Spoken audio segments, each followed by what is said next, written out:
I just wanted to add this in there for those of you who feel uncomfortable about the conversation with marijuana, weed, or cannabis oil.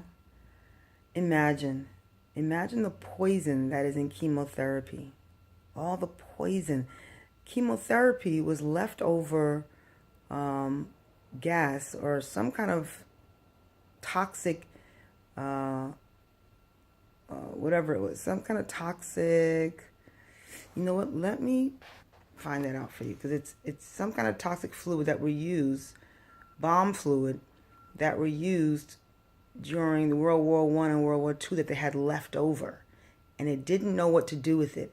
And because they discovered that the bodies that were dead, it killed the white blood cells, but it also killed the red blood cells. But because they discovered that it killed the white blood cells, or the blood cells that cause cancer, or the cells that cause cancer, they said, well, we can use this leftover as chemotherapy to cure, to help, not cure, but I guess, to kill, in their mind, to cure cancer. But they didn't know what to do with all of this stuff, so they didn't, they didn't, they couldn't just throw it and toss it away. And that's what we're putting in our system, allowing the man that run this country, the men that run this country, to put that in our system when it's not even a cure. It has a cure rate of 2%. So imagine that we're allowing them to put this in our system, and we, and we approve of that. But once we talk about marijuana, use of marijuana, which they've conditioned us to believe that it's illegal and it's against the law and it's against God. And come on, really? God gave us that. God gave us all of our herbs to use to cure and heal our bodies.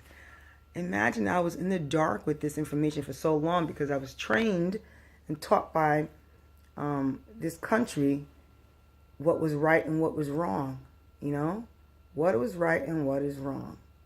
I allowed this country to teach me. Bull crap. Can you imagine? So the same way that we say chemotherapy is okay and it's not against the law, but we put down and look down on people who smoke marijuana or who and look at it as a drug. Yeah, herbs is a drug. Rosemary is a drug. Rosemary tea, peppermint tea, all this herbs. Though then it should be against the law. But I'm just saying because now they're saying that marijuana has medicinal purposes. And I was talking to the guy, and he also said that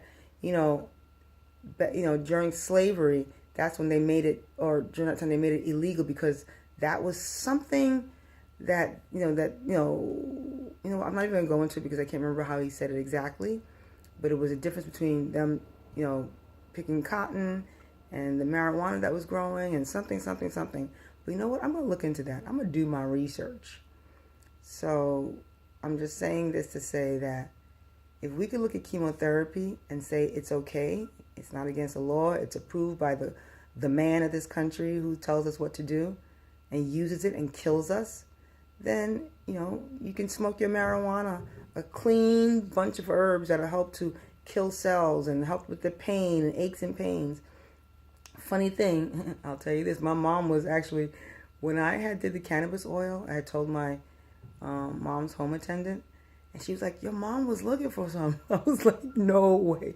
It's like, yeah, your mom was asking for medical marijuana because of the pain that she's going through and so forth. And I was like, are you kidding me?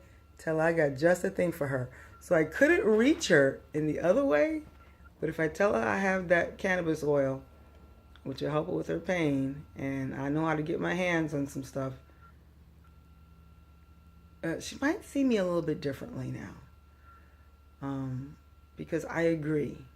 And yeah, so this is Thanksgiving Day.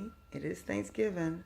I'm going to be researching on ways to detox my body throughout this experience. I think I want to just indulge in a little bit of the turkey, the organic turkey that we bought, and oh, I'm so grateful. I have a friend who invited us out in Manhattan to a billionaire's event who owns Apple Bank, and the kids and I, and it's a vegetarian meal that